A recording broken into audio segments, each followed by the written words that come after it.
কবরের যাত্রীরা, তোমার আমার সামনে আখেরাতের 5টা মামলা দাঁড় হইয়া আছে। খোদা না কাছে এই মামলায় যদি কেউ একবার ঠইগা বসো আর দ্বিতীয়বার দুনিয়াতে আসে আপিল কইরা জিতবার কিন্তু আর আশা না। জোরে বলেন আছে আছে। আল্লাহর বান্দারা জোরে বলেন আছে। আর দুনিয়া মাজরাতুল আখিরা, এই দুনিয়াটা হলো আখিরাতের সম্বল সম্পদ কামাই করার জায়গা। এই জন্য আমার বাজানদেরকে বলবো, দুনিয়ার অবস্থাটা বুঝাবার জন্য আল্লাহ রাসূল সাল্লাল্লাহু আলাইহি ওয়াসাল্লাম আলী রাদিয়াল্লাহু তাআলা আনহুকে বলেন, আলী তুমি মৌতকে কত দূরে মনে করো? আলী রাদিয়াল্লাহু তাআলা আনহু বলে, হে আল্লাহর রাসূল সাল্লাল্লাহু আলাইহি ওয়াসাল্লাম, আমি যখন নামাজ পড়ার জন্য ওযু করতে যাই তখন আমি খেয়াল করি আমার জীবনের শেষ ওযু মনে হয় এইটাই হইতে পারে। সামনে রক্তের নামাজের জন্য ওযু করার সুযোগ আর নাও পাইতে পারি।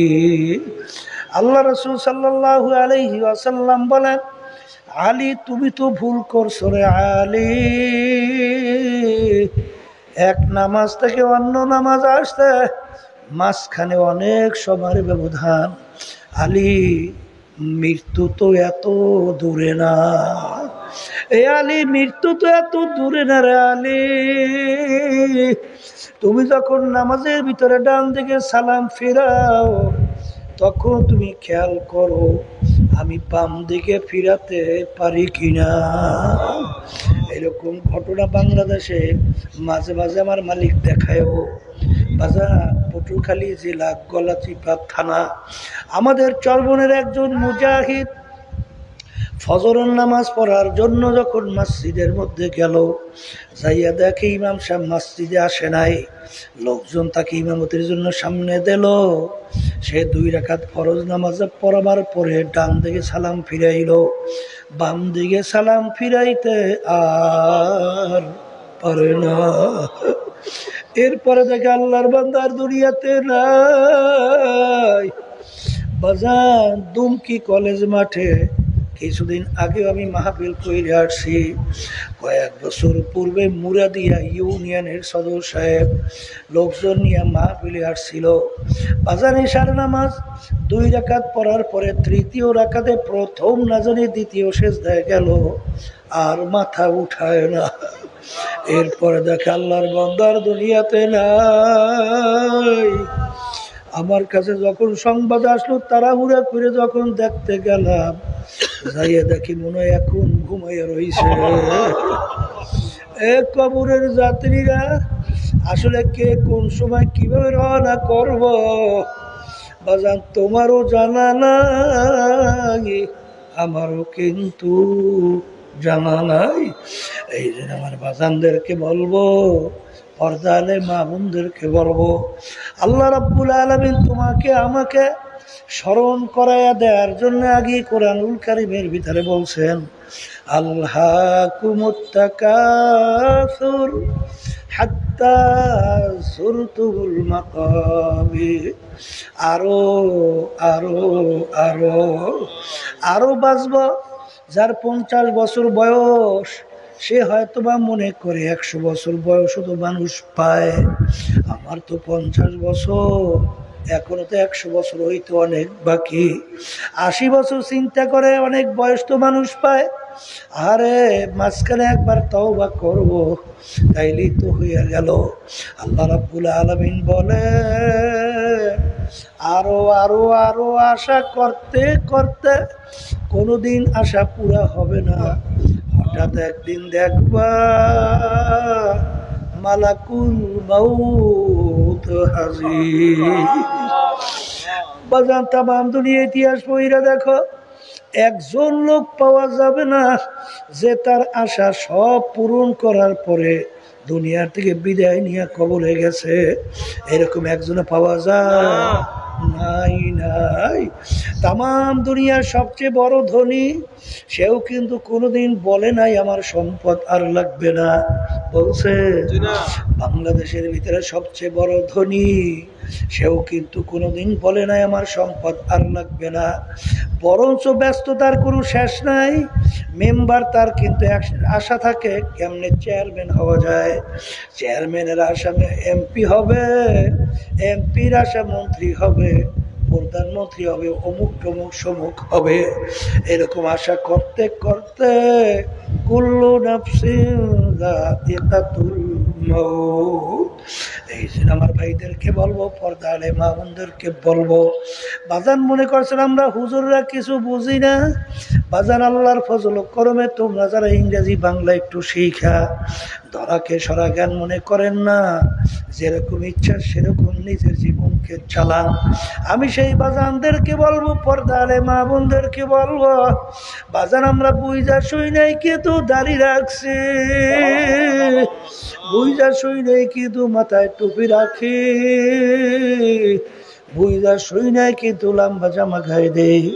বছরের সময় যখন শীতের দিন মসজিদের ভিতরে মুয়াজ্জিন আল্লাহর পক্ষ থেকে যখন তোমাকে আমাকে দাওয়াত দেয়, আসসালাতু খায়রুম মিনান নাওম, ঘুম হইতে নামাজ ভালো, বাজান ল্যাপ কম্বল ফালাইয়া অনেক সময় ঠান্ডা পানির ভিতরে উযু কইরা বাজান পাগলের মতো কাঁপতে কাঁপতে মসজিদে যাইয়া তার হই, কারণ ওই সময় ঘুমাইয়া থাকলে আমার মালিক বেজার মনে করছে আমরা কিছু বুঝি না।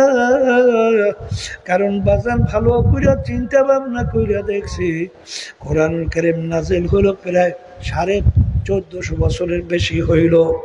বাজান কোরআনুল কারীম নাজিল হলো আল্লাহর হাবিবের উপরে, তিনি দুনিয়ার দিক থেকে ছিল উম্মি, নিজের দস্তখত করতে জানতেন না। বাজান আল্লাহর হাবিব তার মায়ের পেটে থাকা অবস্থায় আল্লাহ রাব্বুল আলামিন তার আব্বাকে দুনিয়ার থেকে নিয়ে গেছিল। দুনিয়াতে আসার পরে বছর 6 বয়স আল্লাহ তার আম্মাকেও দুনিয়ার থেকে নিয়ে গেল। ছোট 6 বছরের বাচ্চা, বাপ হারা মা হারা, দুনিয়ার কোনো শিক্ষকের কাছে পড়ার সুযোগ আল্লাহ দেয় নাই, এই জন্য দুনিয়ার দিক থেকে আল্লাহ রসুলকে বলা হয় উম্মি। আল্লাহর হাবিবের উপরে 30 পারা কোরআনুল কারীম নাজিল হলো, বাজান আরবি ভাষায় নাজিল হলো, আরবের কাফেররা আরবি বুঝতো। আল্লাহ রাব্বুল আলামিন কোরআনুল কারীমের শুরুতেই চ্যালেঞ্জ কইরা বলেন, যালিকাল কিতাব লা রাইবা ফিহি, এ দুনিয়ার মানুষ এই যে কিতাব দেখো, এই কিতাবের ভিতরে কোনো ভুল সন্দেহ বলতে কিছু নাই। বাজান আরবের কাফেররা আরবি বুঝত, ওরা কিন্তু ভুল বাড়ি করার জন্য বহু চেষ্টা করার পরেও ভুল কিন্তু বের করতে পারে নাই। বাজান এত বৈজ্ঞানিক, এত দার্শনিক, এত পাণ্ডিত দুনিয়ার থেকে বিদায় হয়ে গেল, বর্তমানে অভাব নাই, কিন্তু কোরআনুল কারীমের ভিতরে এখনো চ্যালেঞ্জের আয়াত আছে না? কিন্তু বাজান আজ পর্যন্ত কেউ ভুল বের করতে পারে নাই, জোরে কেউ পারছে? যদি না পাইরা থাকে আমার বাজানদেরকে বলবো, পর্দা আলে মা বোনদেরকে বলবো, একদিন জিবরাইল আলাইহিস সালাতু ওয়াস সালাম আল্লাহর হাবিবের সঙ্গে দেখা করার জন্য আসলো। ওই সময় সচরাচর জিবরাইল আমিন আসে না।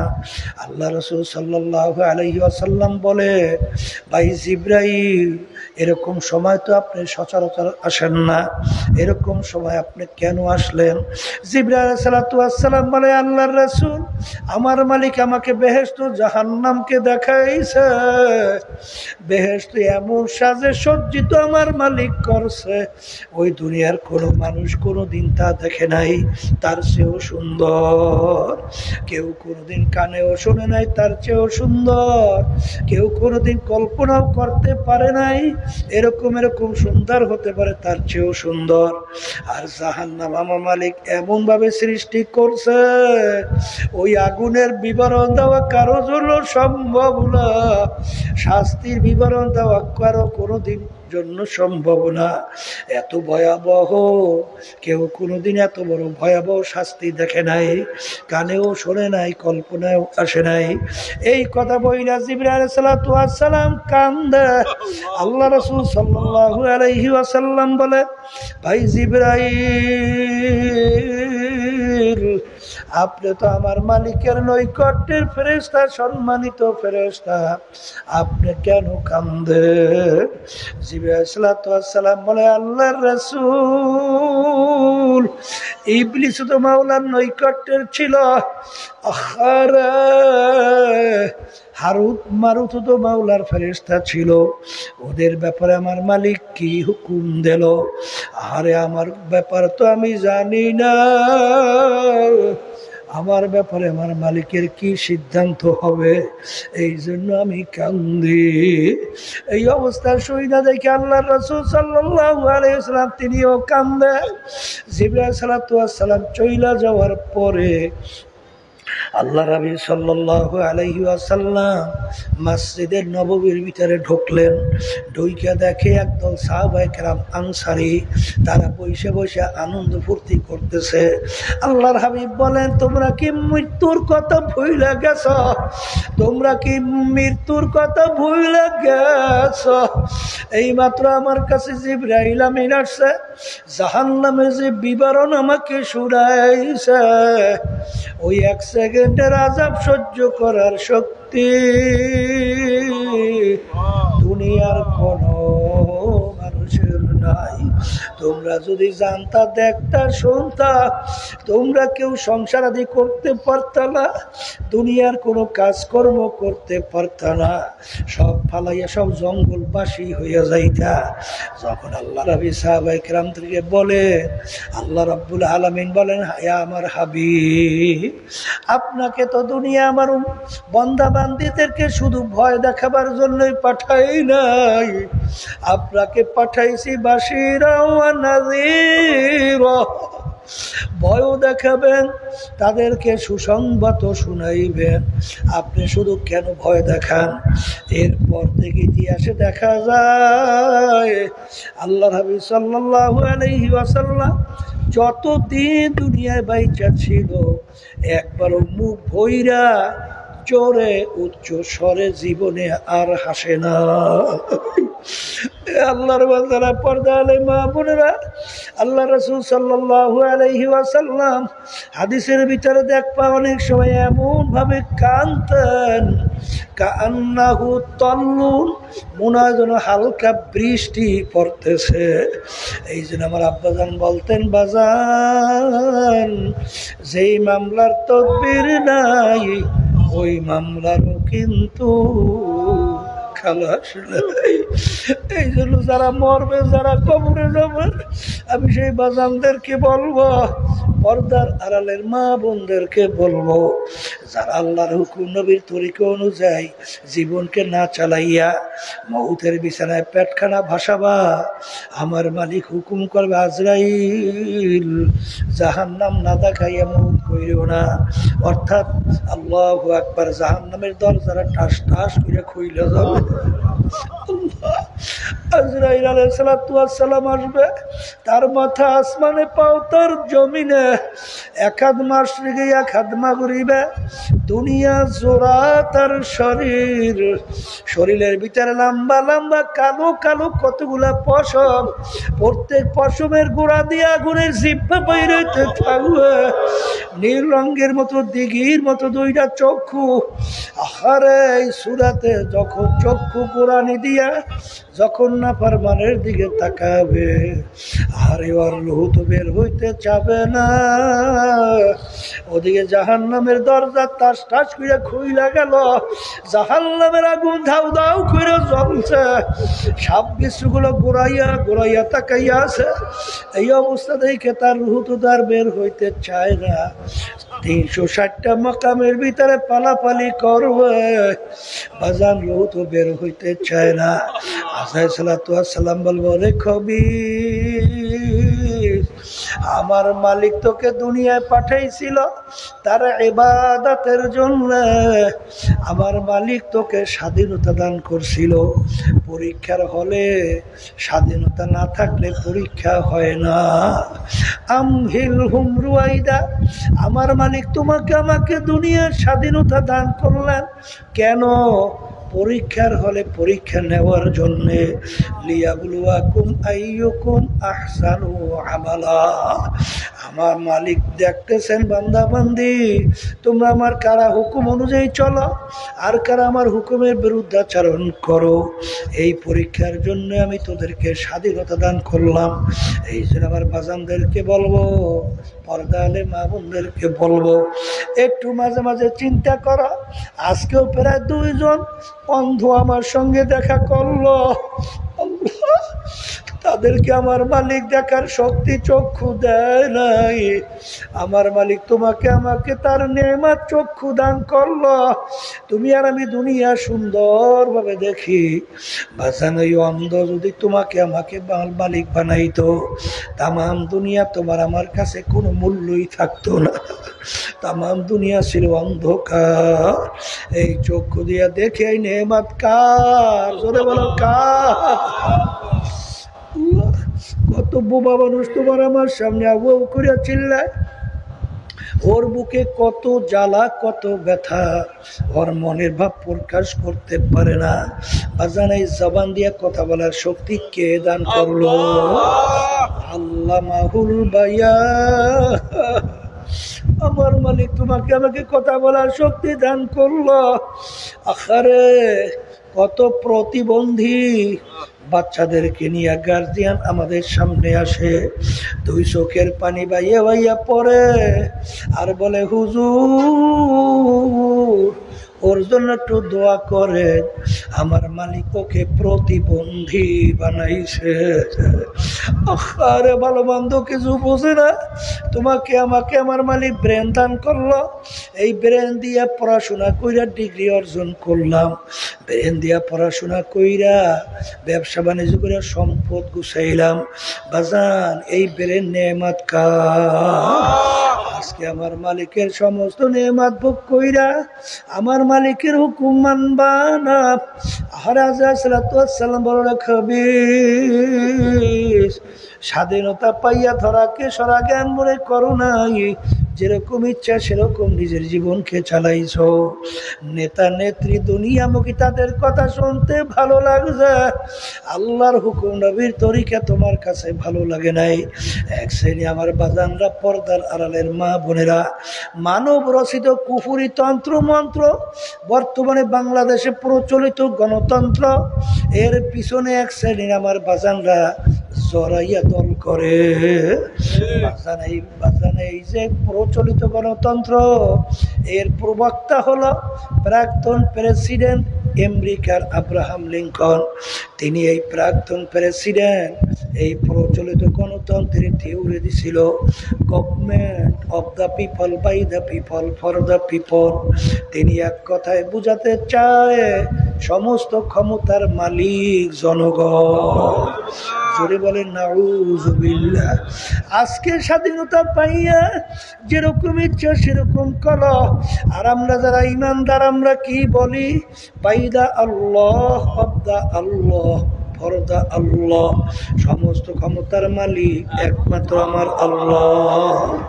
এই জন্য আমার বাজানদেরকে বলবো, আমার মালিক সত্য কোরআনুল কারীমের মধ্যে আগে শুনায়া রাখছেন, ইয়াউমা নাদউ কুল্লা উনাসিন বিইমামিহিম।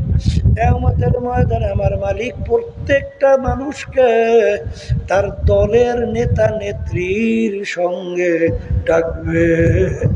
ডাইকে আমার মালিক বলবেন, তোর দলের নেতা নেত্রী যেদিকে যায় ওদের পিছনে পিছনে সেই দিকে চইলা যা। এক কথায় তোমার নেতা নেত্রী যেখানে জায়গা, আমার আল্লাহ বলতেছেন তোরও সেইখানে জায়গা। আল্লাহ রাসূল হাদিসের ভিতরে বলছেন, মান তাশাব্বাহা বিকওমিন ফাহুয়া মিনহুম। দুনিয়ার ভিতরে তুমি যেই দলভুক্ত হইয়া চলবা, সেই দলের নেতা নেত্রীকে নেতা নেত্রী মানবা, কিয়ামতের ময়দানে তুমি সেই দলভুক্ত হইয়া উঠবা এবং ওই দলের নেতা নেত্রীর সঙ্গে তোমার হাসর হবে। এক কথায় যার সঙ্গে যার মুহাব্বত, তার সঙ্গে তার কিয়ামত। এটা কিন্তু আমি বলি নাই, আল্লাহ এবং আল্লাহ রসুল বলছে, আমি শুনাইয়া রাইখা যাই। এই জন্য আমার বাজানদেরকে বলবো, পর্দা আলে মা বোনদেরকে বলবো, আল্লাহ রাব্বুল আলামিন কোরআনুল কারীমের ভিতরে আগেই বইলা রাখছেন, ওয়া তাআওয়ানু আলাল বিররি ওয়াত তাকওয়া ওয়া লা তাআওয়ানু আলাল ইসমি ওয়াল উদওয়ান। তোমরা ভালো কাজে সহযোগিতা করো, খারাপ কাজের বিরোধিতা করো। বর্তমানে বাংলাদেশের ভিতরে এক শ্রেণীর দল এই মানব রচিত কুফরি গণতন্ত্র প্রতিষ্ঠার জন্য চেষ্টা করে কি করে না? এক শ্রেণী টাকা বাইরা বিদেশে পাচার করে কি করে না? জুলুম করে কি করে না? মিথ্যা বলে কি বলে না? বাজান অপরাধী বিনা অপরাধী লোকদেরকে কেস দিয়া সংসার বিরান করে কি করে না? তুমি যদি তাদের সহযোগী হও, তুমি একজন চোরের সহযোগী, তুমি একজন চোর। তুমি যদি তাদের সহযোগিতা হও, তুমি একজন জালেম, তুমি একজন মিথ্যু।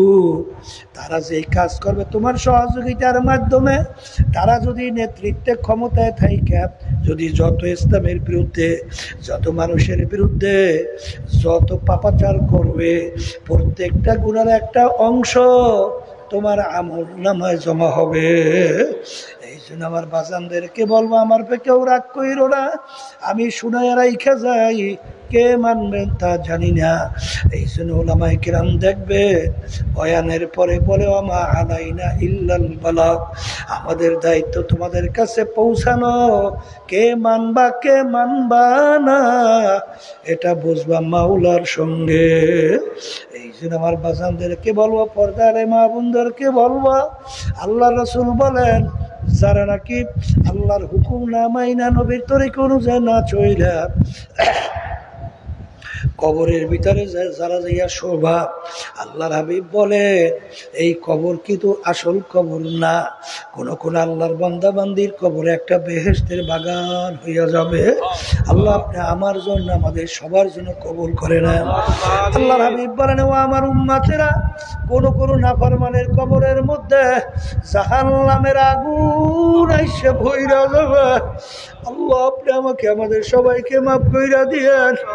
আল্লাহর হাবিব বলেন, ও আমার উম্মতেরা, কোন কোন নাফরমানের কবরের মধ্যে 99 তিননিনান লাউ নুফিকা ফিল আরদি মা আনবাতাত খাদরা। বড় বড় নাফরমানের কবরের মধ্যে একটা না দুইটা না 99টা বিষাক্ত সাপ জমা হইয়া যাবে। ওই সাপ কেমন বিষধর হবে, দুনিয়ার ভিতরে মুখ করে যদি ফুক দিত, কোনো গাছপালা মাথা জাগাতে পারত না। কিয়ামত পর্যন্ত নাফরমানকে পেঁচাইয়া পেঁচাইয়া ঠুকরাবে। আল্লাহ আমাকে আমাদের সবাইকে মাফ করে দিন। বাজার আমি বলি নাই, কোন মোল্লা মৌলবী আলেম বলে নাই, কিয়ামতের ময়দানে আমার মালিক এই সূর্য এক হাত বা সোয়া হাত মাথার উপরে উপর করে ছাইরা দেবে। আল্লাহ বলবেন, সূর্য তোর ভিতরে যত তাপ আছে সার। নাফরমান বুঝুক আমি মাওলা কেমন। কিয়ামতের ময়দানে ঘর নাই, বাড়ি নাই, পানি নাই, গাছ নাই, ভাগুন নাও জাগা নাই, ছায়ারও কোনো ব্যবস্থা নাই। তামার জমিন পুইরা লাল চামড়ার মতো লাল হইয়া যাবে। সূর্যের তাপে নাফরমানদের তালুটা টাস টাস করে ফাইটা মগজগুলো ভাতের মতো উতলাইয়া বাইয়া বাইয়া পড়তে থাকবে। লা ইয়ামুতু ফিহা ওয়ালা ইয়াহইয়া। আর যারা আল্লাহর হুকুম নবীর তরিকা অনুযায়ী জীবন চালাইয়া মউতের বিছানায় শুইতে পারবা, আল্লাহ রাব্বুল আলামিন বলবে, বেহেশত না দেখাইয়া মউত করিও না। আল্লাহর বান্দা বান্দি দেখবে বেহেশতের দরজা টাস টাস করে খুইলা গেছে। আরে হুরেরা যাওয়া হেরের মালা নিয়ে অপেক্ষায়, আহলান সাহলান আসো আসো। আমার জন্য আমাদের সবার জন্য কবুল করে দিন। এই আল্লাহর বান্দারা, পর্দার আড়ালের মা বোনেরা, এরপরে যদি মন না বোঝে, কত ঘটনা আমার মালিক বাংলাদেশেও মাঝে মাঝে দেখায়। বাজান এই কুড়িগ্রামের চরমনের একজন মুজাহিদ ছিল, অনেকে তাকে কুকু মুন্সি করে ডাকতো। দুনিয়ার থেকে বিদায় নিয়ে কবরে যাওয়ার পরে বাজান 32 বছর পরে নদীর ভাঙ্গলে যখন তার কবর ভেঙে গেল, 32 বছর পরে কাপড়ের কাপড় সহ লাশ তাজা বের হইয়া আসছে। অনেক জাতীয় পত্রিকায় ছবি সহ দিয়ে দিছিল, অনেকেই দেখছে।